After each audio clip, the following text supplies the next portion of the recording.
Warahmatullahi wabarakatuh. Innal hamdalillah nahmaduhu wa nasta'inuhu wa nastaghfiruh wa na'udzu billahi min shururi anfusina wa sayyiati a'malina. May yahdihillahu fala mudhillalah wa may yudlil fala hadiyalah. Asyhadu an la ilaha illallah wahdahu la syarikalah wa asyhadu anna Muhammadan abduhu wa rasuluh. Amma ba'd, fa inna asdaqal hadis kitabullah wa khairul hadi hadi Muhammadin sallallahu alaihi wasallam wa syarrul umuri muhdatsatuha fa inna kulla muhdatsatin bid'ah wa kulla bid'atin dhalalah wa kulla dhalalatin finnar. Ayyuhal ikhwah, a'azzani Allah wa iyyakum. Kita bersyukur pada Allah Subhanahu wa taala masih bisa melanjutkan kembali daurah syariah kita. Dan alhamdulillah kita sudah memasuki hari ke-10 di bulan suci Ramadan.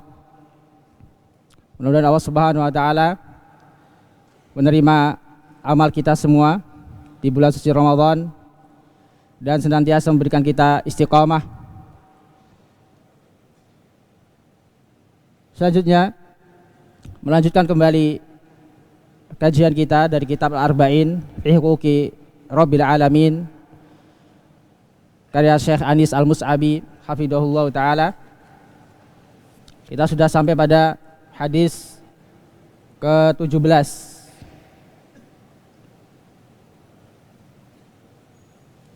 Hadis tentang hukum menisbatkan hujan kepada selain Allah. Hadis tentang hukum menisbatkan hujan kepada selain Allah. Qala al-muallif hafidhahullah, al-hadits as-sabi' asyar an Zaid ibn Khalid al-Juhani radhiyallahu ta'ala anhu annahu qala sallalana Rasulullah sallallahu alaihi wasallam salat as-subhi bil Hudaybiyati ala ithri sama'in kanat minal laylah. Dari Zaid ibn Khalid al-Juhani radhiyallahu ta'ala anhu, bahwasanya beliau berkata, Rasulullah SAW mengimami kami salat subuh di Hudaybiyah. Hudaybiyah itu sebuah desa yang terletak di dekat kota Mekah dan dinamakan Hudaybiyah karena di situ ada sumur. Hudaybiyah ini nama sumur di desa tersebut. Hudaybiyah nama sumur dekat kota Mekah. Ala isti sama'in kanat minal lailah. Setelah hujan yang turun di malam hari. Falamman sarafa Nabi SAW aqbala anan nas. Setelah Nabi SAW selesai sholat subuh berjamaah, aqbala alan nas, maka beliau menghadap ke makmum, menghadap ke sahabat. Faqala, maka beliau bersabda, hal tadruna madza qala rabbukum. Tahukah kalian apa yang difirmankan oleh Tuhan kalian? Ini menunjukkan hadis ini adalah hadis qudsi. Hadis yang diriwayatkan oleh Nabi SAW dari Allah Subhanahu wa taala. Bedanya dengan Al-Qur'an, kalau hadis qudsi lafadznya dari Nabi SAW, adapun maknanya dari Allah. Adapun Al-Qur'an, lafadz dan maknanya dari Allah Subhanahu wa taala. Banyak sekali perbedaan antara hadis qudsi dengan Al-Qur'an. Qalu Allah wa rasuluhu a'lam. Para sahabat menjawab, Allah dan Rasulnya lebih mengetahui.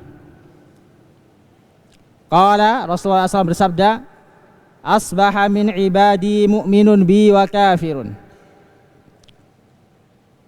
Qala, maksudnya di sini Allah berfirman, di pagi hari hamba-hambaku beriman,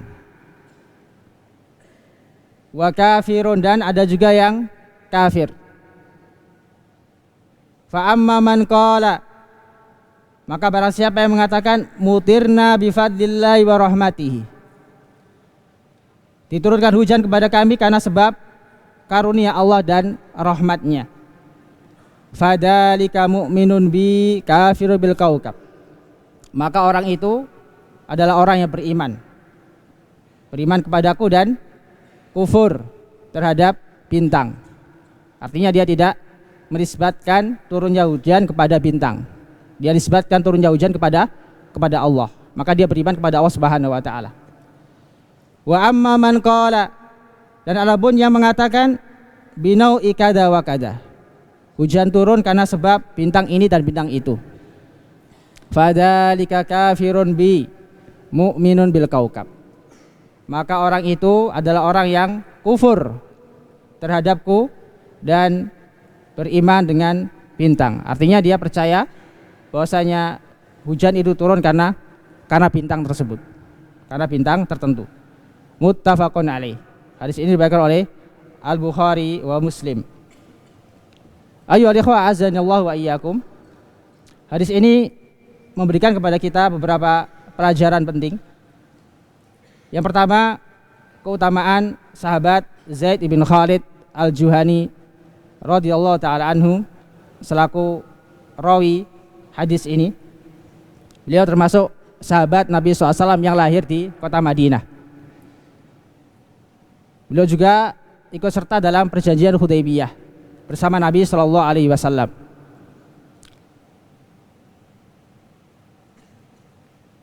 Beliau wafat pada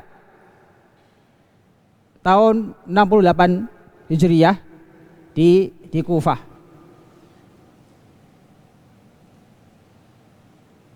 Faedah kedua atau pelajaran kedua dari hadis ini,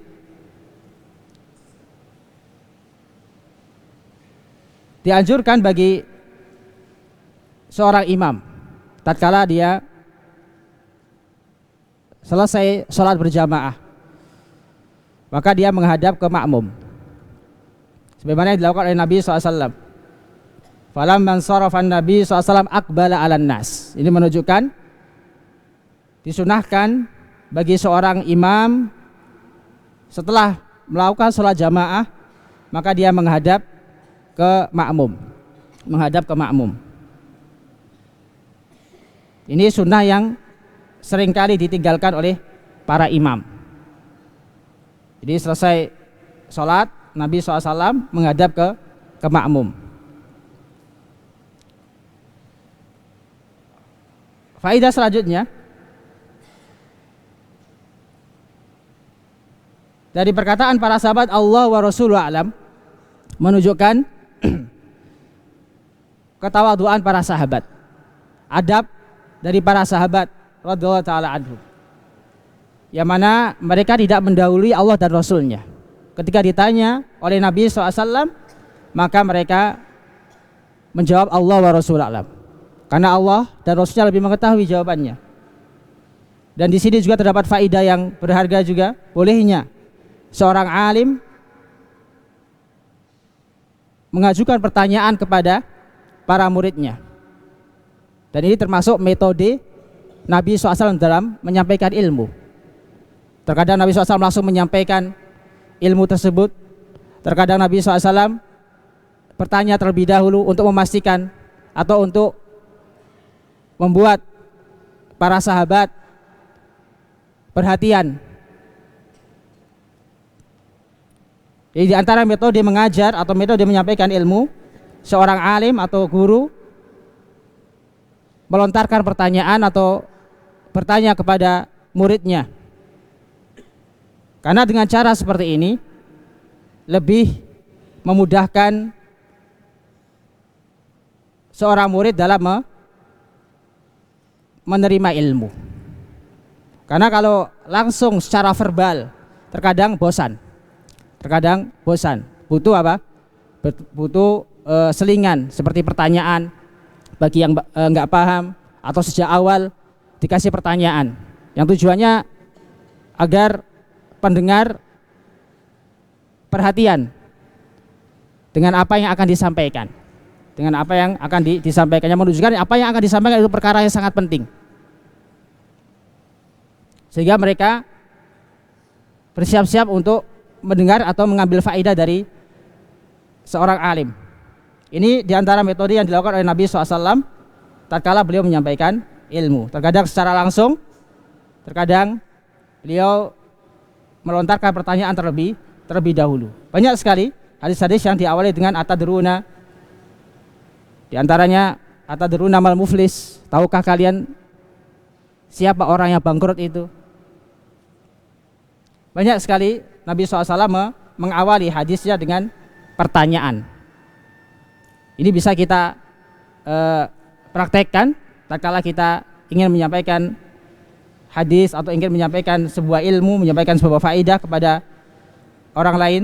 Bisa kita menggunakan atau mengikuti uslub atau metode Nabi SAW dalam menyampaikan ilmu. Faedah selanjutnya dari hadis yang mulia ini, bahwasanya manusia atau keadaan manusia dalam menisbatkan hujan itu ada dua. Keadaan manusia dalam menisbatkan hujan itu ada dua. Yang pertama, yang beriman kepada Allah Subhanahu wa taala, yang menisbatkan hujan hanya kepada Allah Subhanahu wa taala. Dan yang kedua, yang menisbatkan hujan kepada selain Allah Subhanahu wa taala. Maka yang pertama disebut orang yang beriman,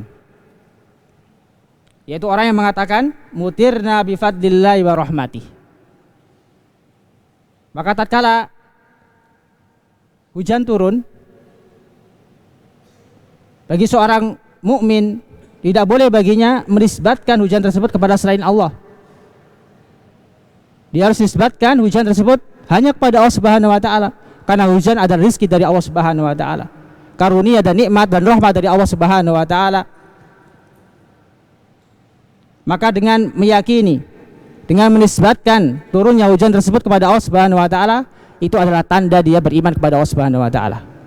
Tanda dia beriman kepada Allah Subhanahu wa taala. Karena itu Nabi SAW mengatakan dalam hadis ini, fa amma man qala mutirna bi fadlillahi wa rahmatihi fadzalika mu'minun bi kafiru bil kaukab.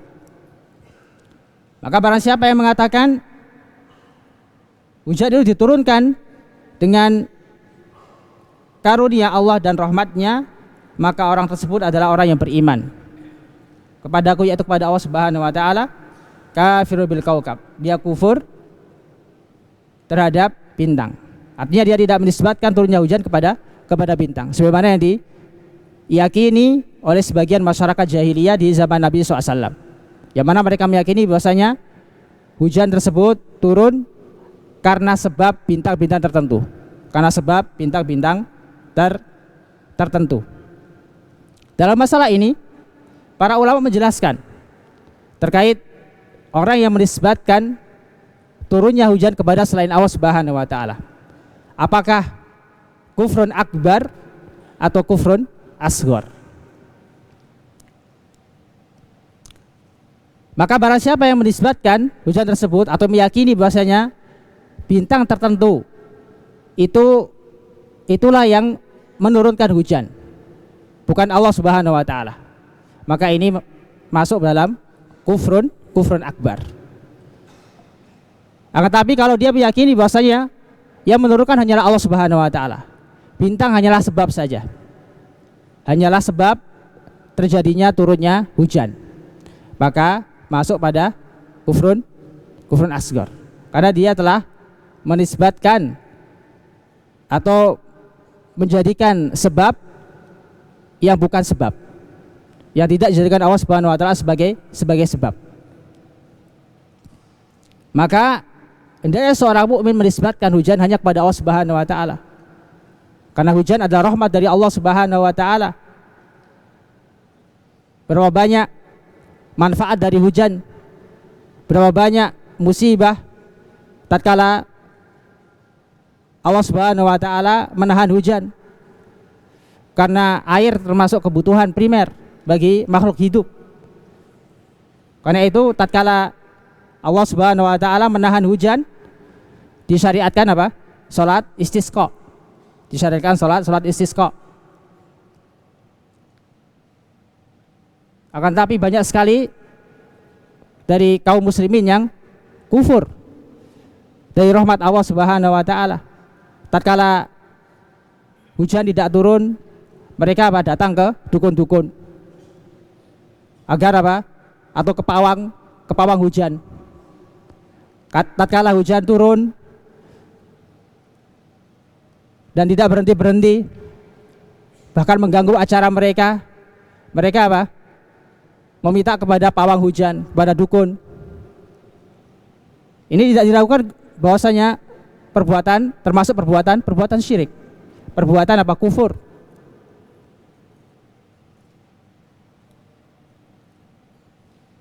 Maka maksud dari firman Allah Subhanahu wa taala atau hadis ini, mutirna bi fadlillahi wa rahmatihi fadzalika mu'minun bi kafirun bil kaukab. Anjuran untuk menisbatkan atau wajibnya seorang mukmin menisbatkan hujan hanya kepada Allah Subhanahu wa taala. Karena hujan adalah rahmat dan karunia dari Allah Subhanahu wa taala, tidak boleh kita mencela hujan. Tidak boleh kita menisbatkan hujan kepada selain Allah Subhanahu wa taala. Adapun yang mengatakan atau yang menisbatkan hujan kepada selain Allah Subhanahu wa taala dihukumi oleh Rasulullah SAW dalam hadis ini, fadzalika kafirun bi mu'minun bil kaukab. Maka dia telah kufur kepadaku dan beriman kepada bintang. Artinya dia meyakini bahwa bintang tersebutlah yang menyebabkan turunnya hujan. Kita tahu bahwasanya fungsi bintang disebutkan dalam suatu riwayat. Pertama adalah zinatun lis sama, sebagai hiasan langit. Yang kedua, rujuma lisyayatin, sebagai alat untuk melempar setan. Dan yang ketiga, alamat yuhtada bihi, sebagai tanda atau sebagai petunjuk, sebagai petunjuk atau tanda untuk dijadikan sebagai petunjuk. Ketika safar di malam hari, orang dulu biasa pakai bintang. Para nelayan di malam hari dulunya pakai apa? Pakai bintang mereka. Untuk bisa kembali ke daratan, mereka melihat bintang. Ini diantara fungsi-fungsi bintang. Maka orang yang menjadikan sebab yang tidak dijadikan Allah Subhanahu wa taala sebagai sebab, maka dia telah terjatuh ke dalam kufrun asghar atau syirkun asghar. Seperti orang yang menisbatkan hujan kepada bintang. Padahal fungsi bintang adalah 3 tadi. Sebagai hiasan langit, yang kedua sebagai alat untuk melempar setan. Pada pertemuan sebelumnya telah kita singgung, pada zaman Nabi SAW, Allah Subhanahu wa taala atau ketika diutusnya Nabi SAW, Allah banyak sekali atau sering melempar setan atau jin yang ingin mengambil atau mencuri kabar dari langit. Dengan apa? Dengan bintang-bintang tersebut. Dengan bintang-bintang tersebut. Sehingga mereka yang ingin mencuri perdengaran dari langit atau berita dari langit yang kemudian akan disampaikan kepada dukun-dukun, akhirnya tidak bisa. Akhirnya tidak bisa. Ini setelah diutusnya Nabi Shallallahu Alaihi Wasallam. Ini fungsi bintang. Adapun yang ketiga sebagai tanda atau sebagai petunjuk, khususnya orang-orang yang melakukan perjalanan jauh atau seperti nelayan di malam hari, itu biasa mereka menggunakan apa? Menggunakan bintang sebagai petunjuk untuk pulang. Ini terkait hadis tentang menisbatkan hujan kepada selain Allah, maka tidak dilakukan bahwasanya orang yang menisbatkan hujan kepada selain Allah Subhanahu wa taala, maka dia telah terjatuh ke dalam perbuatan kufur dengan perincian yang telah kita sebutkan tadi. Apabila dia meyakini bahwasanya bintang itu adalah yang menurunkan hujan, maka dia telah terjatuh ke dalam kufur akbar. Dan jika dia hanya meyakini bahwa hujan tersebut atau bintang tersebut hanyalah sebab turunnya hujan, sedangkan yang menurunkan hanyalah Allah Subhanahu wa taala, maka dia telah terjerumus ke dalam syirkun asghar. Syirkun asghar. Kemudian bagaimana kalau menggunakan bintang tersebut sebagai alat untuk mengetahui waktu sholat? Maka para ulama menjelaskan ini dibolehkan, tidak termasuk dalam hadis ini. Karena sebagaimana fungsi bintang tadi sebagai apa? Alamat. Sebagai alamat. Karena itu para ulama menjelaskan terkait hadis yang mulia ini, ada yang namanya ilmu at-tasyir, ada ilmu at-tanjim, ilmu ta'sir. Ilmu at-ta'sir atau ilmu tanjim ini berkaitan dengan ramalan.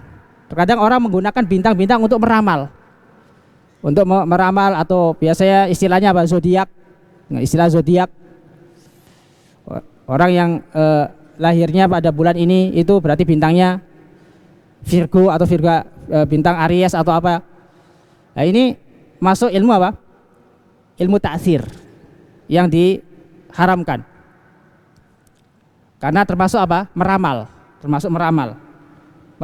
Menentukan nasib. Atau di situ terdapat klaim mengetahui ilmu gaib. Ini yang dilarang dalam syariat Islam. Adapun ilmu tasyir yaitu ilmu yang digunakan untuk menentukan waktu sholat, atau menentukan misalnya gerhana bulan, kapan terjadi gerhana bulan, gerhana matahari, sehingga membantu dia untuk melakukan sholat gerhana. Maka ini dibolehkan dan tidak termasuk dalam hadis ini. Tidak termasuk dalam hadis ini. Karena apa? Sebabnya jelas. Sebabnya jelas, yaitu sebab ketiga yang kita sebutkan tadi, alamat yuhtada bihi. Masuk pada alamat yuhtada bihi, dari fungsi bintang itu sendiri. Jadi bintang disebutkan oleh Allah Subhanahu wa taala dengan 3 sebab. Pertama, sebagai hiasan langit. Kedua, sebagai alat untuk melempar setan yang ingin mencuri berita dari langit. Dan yang ketiga, sebagai petunjuk. Maka dari situlah terdapat ilmu atau para ulama mengeluarkan atau membuat kaidah istilahnya dengan ilmu tasyir. Apa istilahnya biasanya? Terjemahnya ilmu astronom atau ilmu falak. Berkaitan dengan perbintangan. Tapi untuk menentukan Ramadan tidak perlu pakai itu. Tidak perlu pakai ilmu itu. Karena hadisnya jelas. Dengan ru'yah atau dengan apa? Dengan menyempurnakan bilangan bulan menjadi 30 hari. Adapun untuk waktu sholat boleh menggunakan ilmu tersebut. Wallahu ta'ala alam. Selanjutnya hadis ke-18.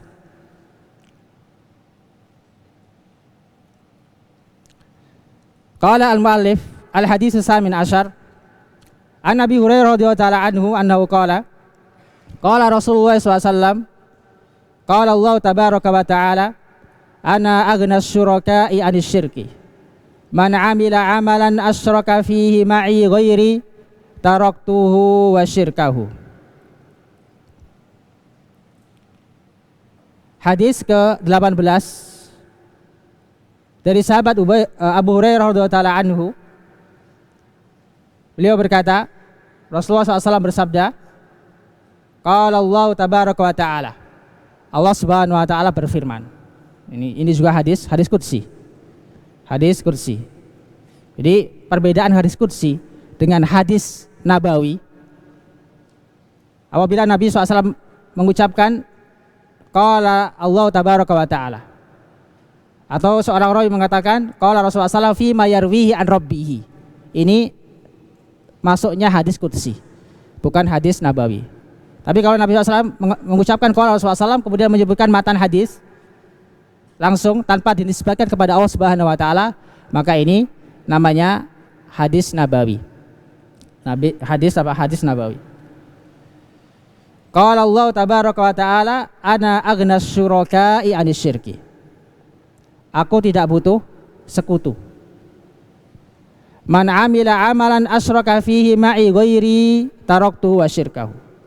Barang siapa yang mengamalkan suatu amalan yang menyekutukanku dengan selainku, taraktuhu wa syirkahu. Aku tinggalkan dia dan sekutunya. Ayo ikhwah azanallahu wa iyyakum. Hadis ini menunjukkan kepada kita tentang wajibnya ikhlas dalam beribadah kepada Allah Subhanahu wa taala. Atau ancaman bagi orang yang berbuat syirik. Maksud syirik di sini adalah syirkun asghar, yaitu riya. Sebagaimana dijelaskan dalam hadis Jabir bin Abdullah radhiyallahu taala anhuma yang diriwayatkan oleh Imam Ahmad dalam musnadnya. Nabi SAW bersabda, akhwafu ma akhafu alaikum asyirkul asghar. Yang paling aku takutkan atas kalian adalah syirik kecil. Maka para sahabat bertanya, qalu wa masyirkul asghar? Qala ar-riya. Nabi SAW menjawab, syirik kecil itu adalah riya. Maka yang dimaksud dengan syirik di sini adalah syirkun asghar, yaitu riya.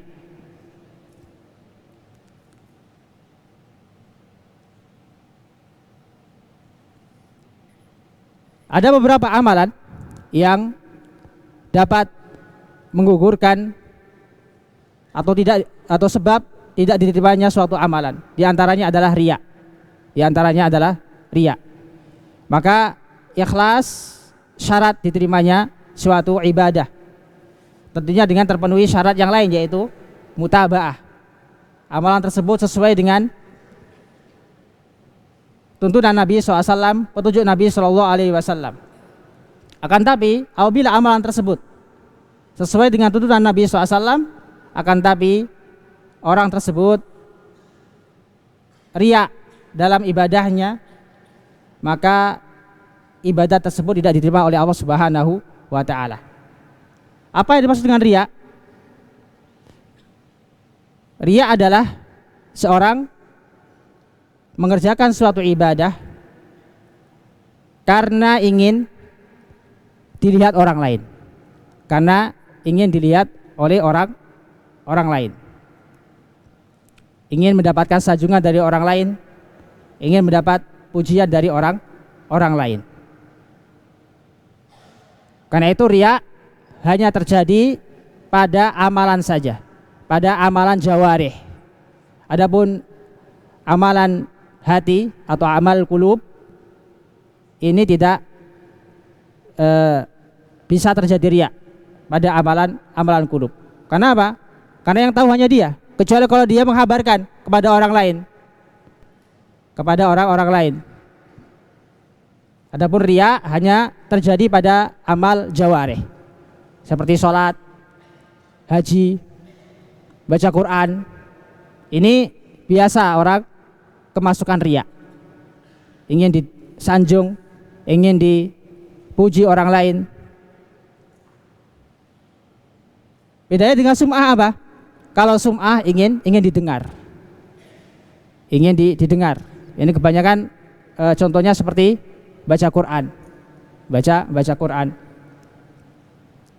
Ini sama-sama membatalkan apa? Keikhlasan atau ibadah, atau merusak keikhlasan. Maka diantara yang merusak keikhlasan, diantaranya adalah riya, sum'ah, ujub. Ini hal-hal yang bisa merusak keikhlasan kita dalam beribadah kepada Allah Subhanahu wa taala. Ada juga diantara yang merusak keikhlasan seorang mukmin, dia beramal dengan tujuan dunia.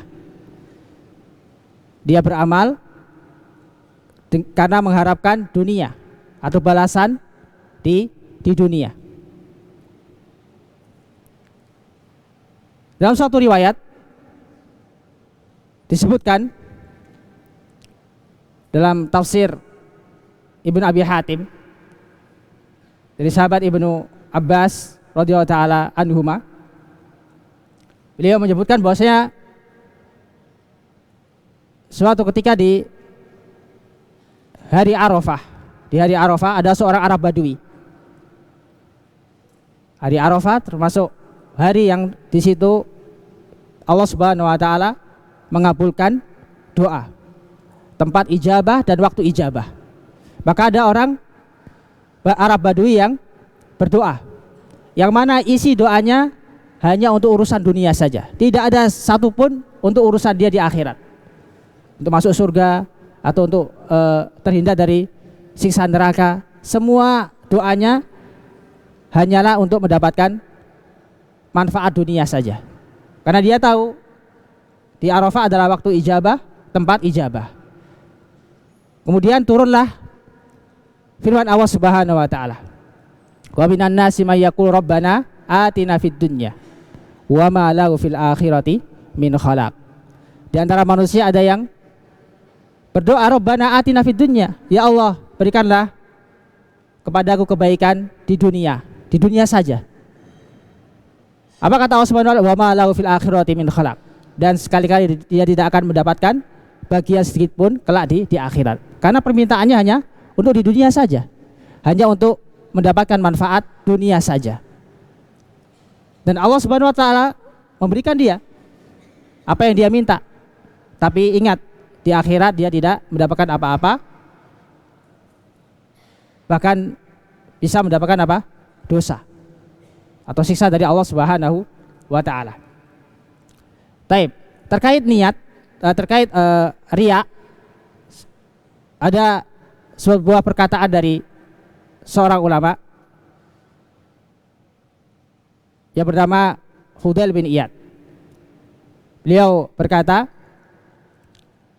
man taraka amalan min ajli annas fahuwa ar-riya, wa man amila amalan min ajlin nas fahuwa syirk. Barang siapa yang meninggalkan amalan karena manusia, maka itulah riya. Maka itulah riya. Menunjukkan apa? Dia ingin apa? Ingin dilihat orang lain, ingin apa? Ingin dipuji orang lain, atau karena apa? Karena manusia. Dia meninggalkan amalan tersebut karena manusia, bukan karena Allah Subhanahu wa taala. Kalau karena Allah Subhanahu wa taala, niscaya dia tidak akan meninggalkan amalan tersebut. Dia tidak akan meninggalkan amalan tersebut, meskipun nantinya dipuji oleh manusia, meskipun nantinya dia disanjung oleh manusia, karena tujuan utamanya adalah untuk Allah Subhanahu wa taala. Karena tujuan utamanya hanya untuk Allah Subhanahu wa taala. Adapun pujian yang datang setelah dia beramal, itu adalah busyrul ajil mu'min, kabar gembira yang disegerakan oleh Allah Subhanahu wa taala, dan tidak memadaratkan amalan dia kalau sejak awal dia ikhlas lillahi taala. Adapun orang yang mengerjakan amalan untuk manusia min ajlin nas bahwa syirkun, maksudnya syirk di sini adalah syirkun asgor, yaitu riya itu sendiri, sama-sama riya. Sama-sama riya. Apakah riya bisa menjadi syirkun akbar? Syekh Muhammad bin Shalih Al-Utsaimin pernah mengomentari perkataan Ibnu Qayyim. Ibnu Qayyim. Tatkala beliau mendefinisikan syirkun asgor atau menyebutkan contoh syirkun asgor. Beliau mengatakan syirkun asgor adalah yasirur riya, riya yang ringan. Maka mafhumnya apa? Riya yang terjadi secara terus menerus sehingga tidak ada ikhlas atau keikhlasan sedikit pun dalam hatinya. Setiap amalannya dia tujukan kepada orang lain, mengharapkan sanjungan orang lain. Maka ini bisa menjerumuskan kepada syirkun akbar. Syirkun akbar. Seperti apa? Amalannya orang munafik. Orang-orang munafik yang mana mereka beribadah hanya untuk selamat dari agar terhindar dari hukuman. Seperti orang-orang munafik ya kan, tinggal di Madinah yang hidup bersama Rasulullah SAW. Mereka sholat bersama para sahabat agar tidak diusir dari kota Madinah, agar tidak diperangi oleh Nabi SAW. Sedangkan dalam hatinya menyimpan kekufuran, permusuhan terhadap orang-orang Islam, terhadap kaum muslimin, terhadap para sahabat. Taib. Mungkin ada yang bertanya, apa hukumnya atau apakah mengharap surga dan takut terhadap neraka bisa mengurangi keikhlasan? Bisa mengurangi keikhlasan? Maka jawabannya tidak. Karena apa? Karena Allah lah sendiri yang menyuruh kita untuk mengharap surga dan berdoa agar terhindar dari siksa api neraka. Karena terkadang kita mendengar syubhat, orang yang ibadahnya karena mengharap rahmat dari Allah Subhanahu wa taala, pahala dari Allah Subhanahu wa taala, maka orang tersebut riya atau tidak ikhlas dalam ibadahnya. Atau tidak ikhlas dalam ibadahnya. Padahal banyak sekali hadis-hadis yang memerintahkan kita agar mengharap pahala dari Allah Subhanahu wa taala. Di antara adalah hadis tentang puasa. Man shoma ramadhana imanan wa ihtisaban, ghufira lahu ma taqaddama min dzambi. Barang siapa yang berpuasa dengan mengharap pahala dari Allah dan dengan iman, maka akan diampuni dosa-dosanya yang telah lalu. Ini menunjukkan bahwasanya mengharap pahala tidak merusak keikhlasan. Mengharap pahala tidak merusak keikhlasan. Demikian juga beribadah karena takut dari kemurkaan Allah Subhanahu wa taala, dari siksa neraka Allah Subhanahu wa taala, ini juga tidak merusak keikhlasan. Tidak menyebabkan ibadah kita gugur atau rusak. Karena Nabi SAW, di antara doa Nabi SAW apa? Allahumma inna nas'alukal jannah wa na'udzubika min sakhatika wan nar. Menunjukkan apa? Bahwasanya seorang yang takut, seorang yang beribadah karena takut dimurkai oleh Allah Subhanahu wa taala, agar terhindar dari siksa Allah Subhanahu wa taala, ibadahnya sah di sisi Allah Subhanahu wa taala selama terpenuhi syarat-syaratnya, yaitu ikhlas dan mutabaah. Ikhlas dan mutabaah. Karena Allah sendirilah yang menyuruh kita untuk mengharap pahala dan juga menyuruh kita agar takut dari siksanya. Maka hal ini tidaklah merusak keikhlasan seorang mukmin. Maka tatkala kita beribadah, tidak mengapa kita selain ikhlas kita juga mengharap pahala dari Allah Subhanahu wa taala. Ada sebuah asar yang dinisbatkan kepada Umar bin Khattab radhiyallahu taala anhu, yang mana intinya atau maknanya bahwasanya orang yang beribadah karena mengharap pahala dari Allah, maka ibadahnya adalah ibadahnya orang pedagang. Ibadahnya orang pedagang adalah ibadahnya pedagang adalah ibadah yang diharapkan untuk mendapatkan pahala. Seperti seorang pedagang yang berdagang dengan harapan apa? Balik modal atau mendapat keuntungan. Ini ibadahnya para pedagang. Sedangkan orang yang beribadah karena takut dari siksa api neraka atau dari kemurkaan Allah Subhanahu wa taala, ini adalah ibadahnya seorang budak. Ibadahnya seorang budak. Sedangkan orang yang ibadah murni ikhlas mencari ridho Allah Subhanahu wa taala saja, inilah yang disebut dengan mukmin. Yang disebut dengan mukmin atau orang yang mukhlis, orang yang ikhlas. Tetapi riwayat ini atau asar ini asar yang maudhu, yang palsu, yang tidak sahih, yang disebutkan kepada sahabat Umar bin Khattab radhiyallahu taala anhu, karena menyelisihi nas-nas atau hadis-hadis yang sahih yang di situ terdapat anjuran agar kita mengharap pahala dari Allah Subhanahu wa taala dan takut dari siksa Allah Subhanahu wa taala. Maka di antara pembatal keikhlasan atau amalan sebenarnya disebutkan dalam hadis ini adalah riya.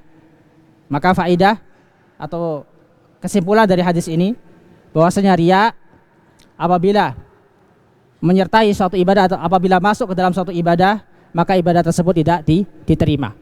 Ibadah tersebut tidak diterima. Para ulama memperinci terkait riya yang masuk ke dalam ibadah. Apabila riya tersebut masuk pada asal ibadah, pokok ibadah, sejak awal dia beribadah, dia mengharapkan dari ibadahnya sanjungan orang lain, sampai selesai dia beribadah, maka ibadah tersebut ditolak oleh Allah Subhanahu wa taala, tidak diterima oleh Allah Subhanahu wa taala. Sedangkan apabila dia di awal ibadah dia ikhlas karena Allah Subhanahu wa taala, di tengah-tengah ibadahnya timbul riya.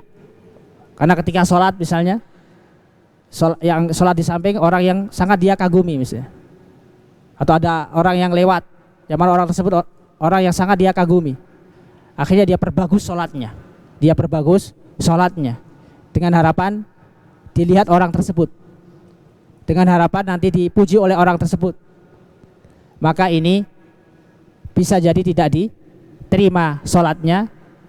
Kalau dia terus menerus sampai salam dia seperti itu, meskipun di awalnya dia ikhlas lillahi ta'ala, kemudian di tengah-tengah sholatnya timbul riya, dan riya tersebut terus menerus sampai dia salam, maka ini bisa merusak sholatnya tidak diterima. Tapi kalau dia berusaha, dia sadar di tengah-tengah sholatnya, dia sadar kalau dia telah terjatuh ke dalam perbuatan riya, dia berusaha untuk kembali lagi khusyuk, kembali lagi ikhlas kepada Allah Subhanahu wa taala, maka sholatnya diterima.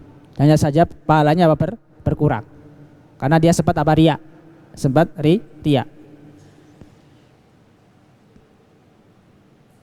Ini diantara perincian para ulama terkait hukum riya dalam suatu ibadah.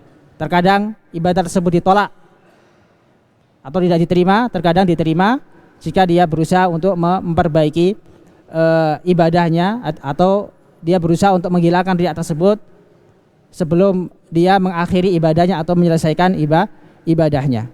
Wallahu taala a'lam.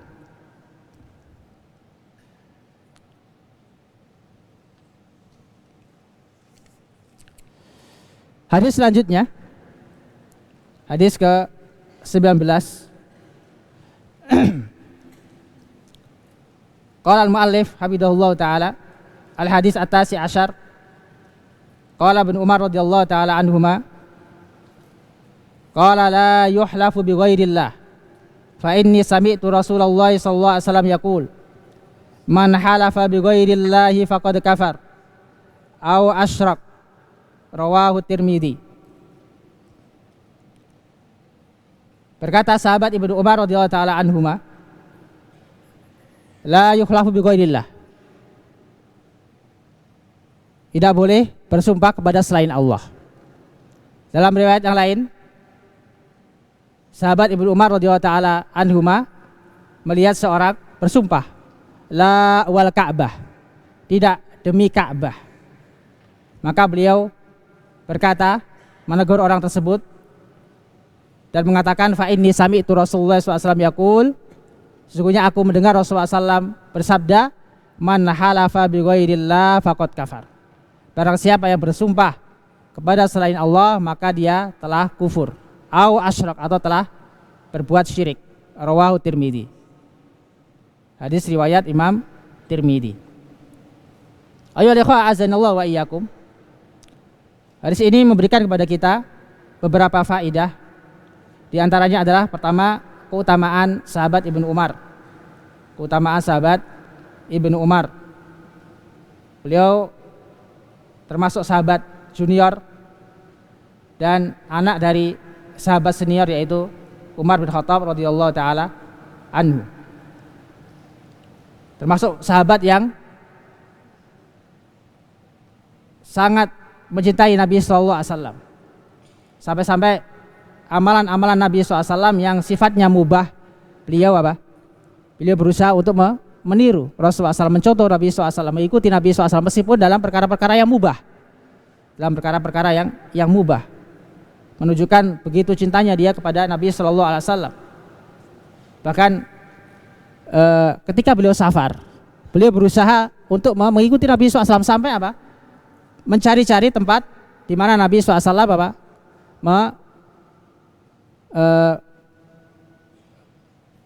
Qada'ul hajah. Beliau hafal tempat-tempat Nabi SAW ketika buang hajat, ketika safar. Saking apa? Saking cintanya kepada Nabi SAW sampai pada amalan-amalan yang mubah yang dilakukan oleh Nabi SAW beliau ikuti. Karena sebab apa? Cinta kepada Nabi SAW. Ini sahabat Ibnu Umar radhiyallahu taala anhuma. Termasuk sahabat yang paling semangat dalam menghidupkan sunnah Nabi SAW. Karena itu tatkala beliau mendengar seorang yang bersumpah kepada selain Allah Subhanahu wa taala, bersumpah kepada makhluk Allah Subhanahu wa taala, maka beliau pun marah, beliau tegur. Beliau tegur orang tersebut. Ada orang yang bersumpah di hadapan atau di depan Ibnu Umar dengan sumpah la wal Ka'bah. Tidak demi Ka'bah. Maka beliau pun menegurnya. Maka faedah kedua dari hadis ini menunjukkan larangan bersumpah kepada selain Allah Subhanahu wa taala. Bersumpah kepada selain Allah Subhanahu wa taala. Dan bersumpah kepada selain Allah Subhanahu wa taala termasuk syirkun asghar. Syirkun asghar.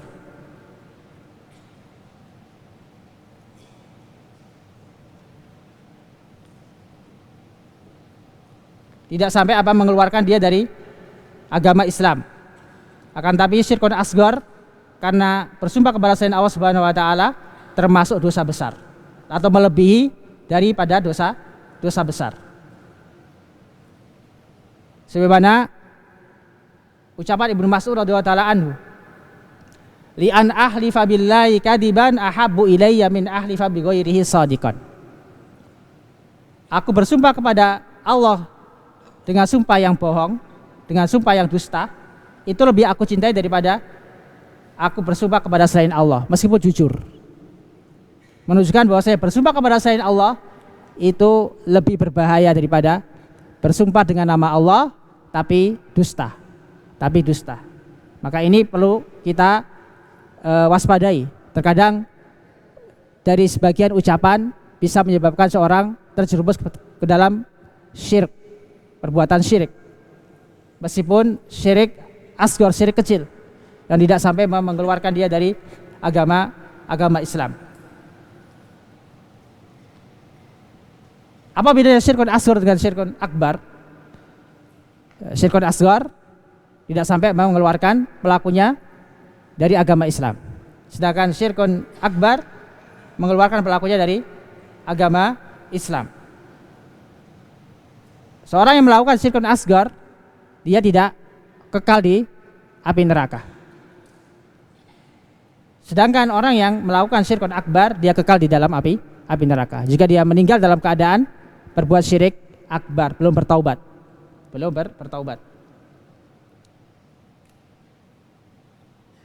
Orang yang melakukan syirkun asghar, dia diperlakukan sebagaimana hukum seorang muslim, dihukumi sebagai seorang muslim. Artinya ketika dia meninggal, maka dia disolatkan, dikuburkan di pemakaman kaum muslimin.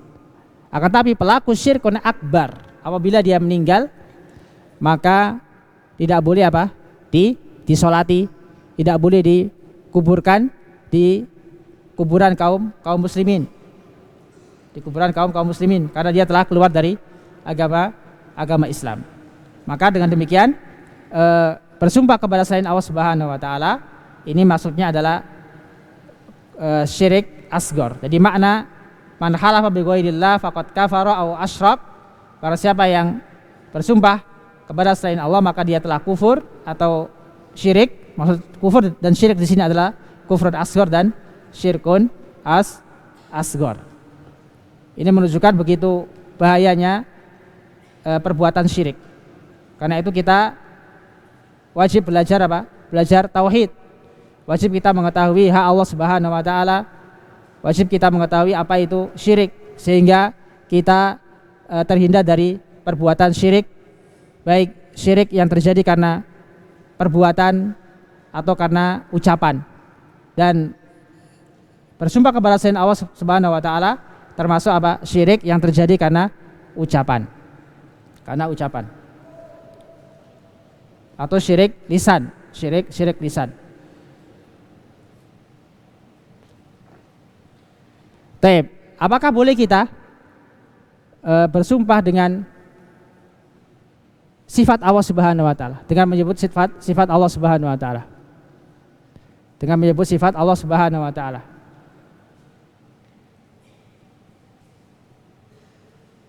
Boleh, jawabannya boleh. Bersumpah dengan menyebutkan sifat Allah Subhanahu wa taala boleh.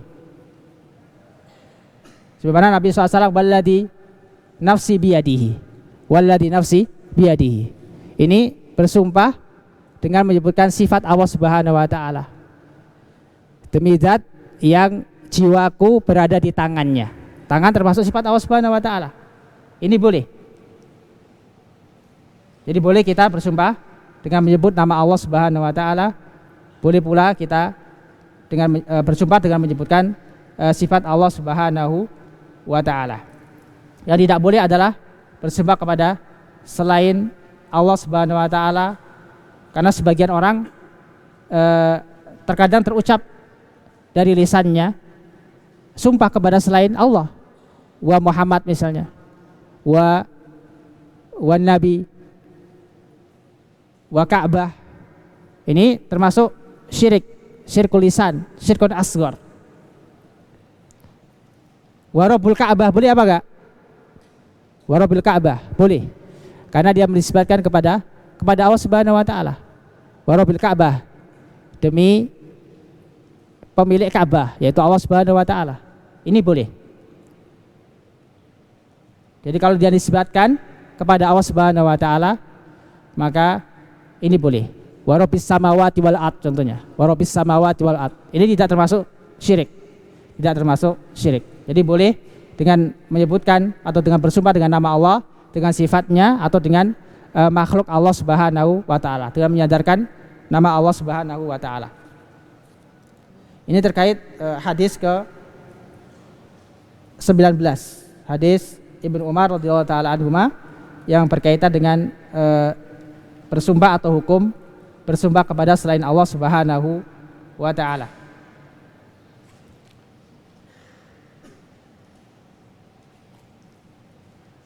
Baik, selanjutnya hadis ke-20.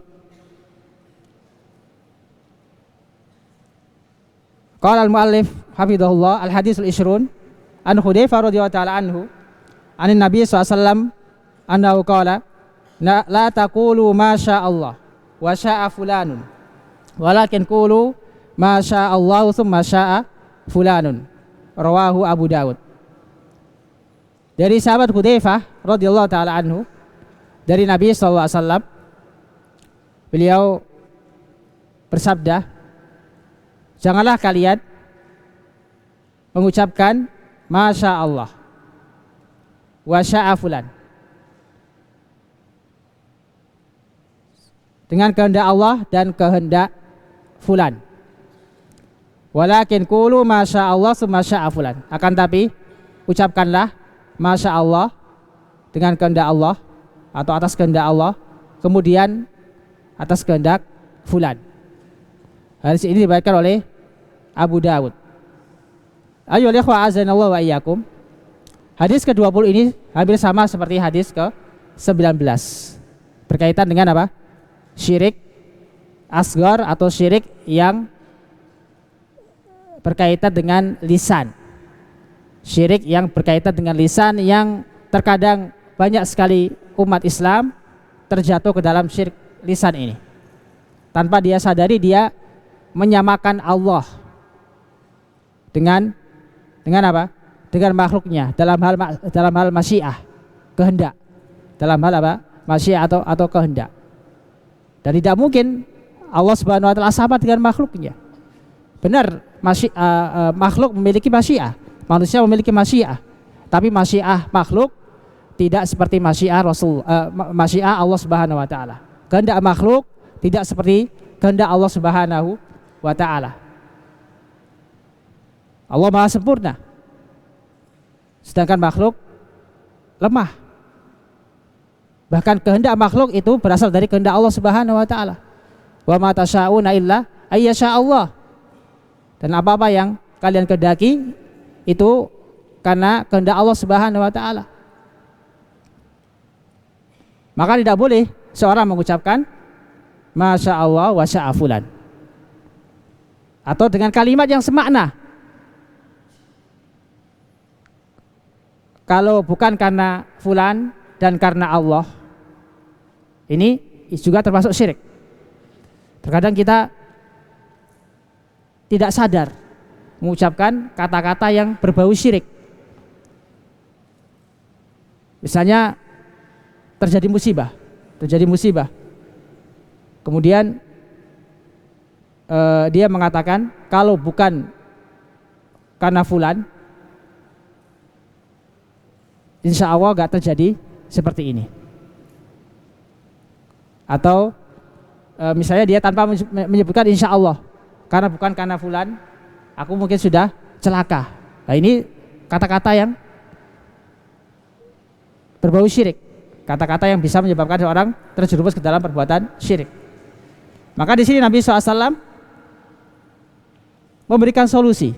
Tatkala Rasulullah SAW melarang, beliau menyebutkan solusinya. Ini diantara hikmah Nabi SAW.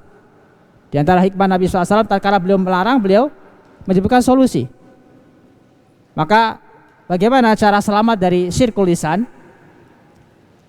Nabi SAW mengatakan walakin qulu masya Allah summa sya'a fulan. Akan tapi katakanlah dengan kehendak Allah kemudian dengan kehendak si fulan. Di kata-kata kemudian ini tidak berbahaya. Ketika kita mengucapkan masya Allah summa sya'a fulan, ini tidak apa? Tidak bermadarat dan tidak termasuk perbuatan syirik. Karena apa? Karena kata summa dengan waw beda. Dalam bahasa Arab beda. Kalau waw seakan-akan kita menyamakan antara masyiah Allah dengan masyiah makhluk. Padahal masyiah makhluk itu berasal dari Allah Subhanahu wa taala. Adapun kalimat summa ini menunjukkan bahwasanya apa? Kita mengedepankan Allah. Mengedepankan masyiah Allah. Kemudian masyiah makhluk. Maka orang yang mengucapkan masya Allah summa sya'a fulan tidak termasuk perbuatan syirik, tidak termasuk perbuatan syirik. Taib. Kapan bisa menjadi syirkun akbar? Kapan bisa menjadi syirkun akbar? Kata para ulama, idaktarona bil i'tiqad fa huwa syirkun akbar. Apabila diiringi dengan keyakinan dia karena murni kehendak si fulan misalnya, maka bisa apa? Bisa terjadi syirkun akbar. Karena seolah-olah dia menafikan kehendak Allah Subhanahu wa taala. Menafikan kehendak Allah Subhanahu wa taala. Karena itu hendaknya kita berhati-hati dalam ucapan kita. Jangan sampai kita mengucapkan sesuatu yang menjerumuskan kita ke dalam perbuatan syirik. Di sini pentingnya belajar apa? Belajar tauhid. Belajar tauhid. Wallahu taala alam. Maka faedah dari hadis ini yaitu larangan untuk menyetarakan kehendak Allah dengan kehendak makhluk meskipun dengan lafaz. Larangan menyetarakan kehendak Allah dengan kehendak makhluk meskipun dengan lafaz saja, dengan lafaz. Seperti masya Allah wa sya'a fulan. Yang benar masya Allah summa sya'a fulan. Wallahu taala alam. Kita akhiri kajian kita dengan bacaan kafaratul majlis. Subhanaka wa hamdika asyhadu an la ilaha illa anta astaghfiruka wa atubu ilaik. Wa sallallahu ala Muhammadin wa ala alihi washabbihi wasallam. Wa akhiru da'wana alhamdulillahi rabbil alamin. Wassalamualaikum warahmatullahi wabarakatuh.